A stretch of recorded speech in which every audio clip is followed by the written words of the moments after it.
लाडक्या बहिणींचा हप्ता हा 1,500 रुपयांवरून 2,100 रुपये करणार। योग्य वेळी लाडकीला 2,100 रुपये देणार अशी ग्वाही उपमुख्यमंत्री एकनाथ शिंदे यांनी दिली आहे। मी जे बोलतो ते करून दाखवतो असंही शिंदेंनी म्हटलंय आणि शिंदेंच्या या वक्तव्यावर काँग्रेस नेते वडेट्टीवारांनी निशाणा साधलाय। निवडणुकांच्या तोंडावर 2,100 रुपये हप्ता करणार का असा सवाल वडेट्टीवारांनी विचारलाय।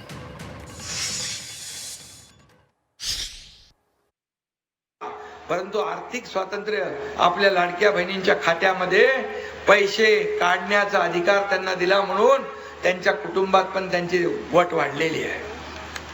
वाढली की नाही? समाजातही वाढली आहे।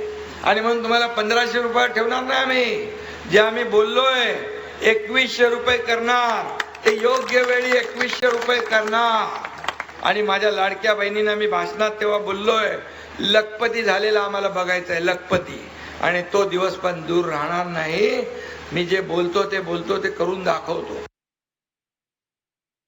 योग्य वेळेची कोणती आहे ती? 5 वर्ष संपल्यावर आहे की निवडणूक 3 महिन्यावर असताना आहे? याचंही उत्तर सरकारने दिलं पाहिजे, शिंदे साहेबांनी दिलं पाहिजे। निवडणुका 3 महिन्यानंतर आहे म्हणताना निवडणुकीच्या तोंडावर 21 करणार।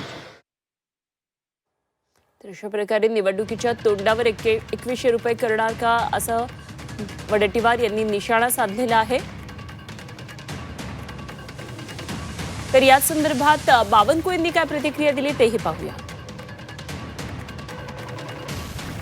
संकल्पनामा दिलाय, जाहीरनामा दिलाय, महायुतीच्या पक्षाने घटक पक्षाने जाहीरनामा दिलाय। त्यामुळे निवडणुकीच्या काळामध्ये किंवा येणाऱ्या निवडणुकीपूर्वी तो जाहीरनामा पूर्ण करायचा असतो।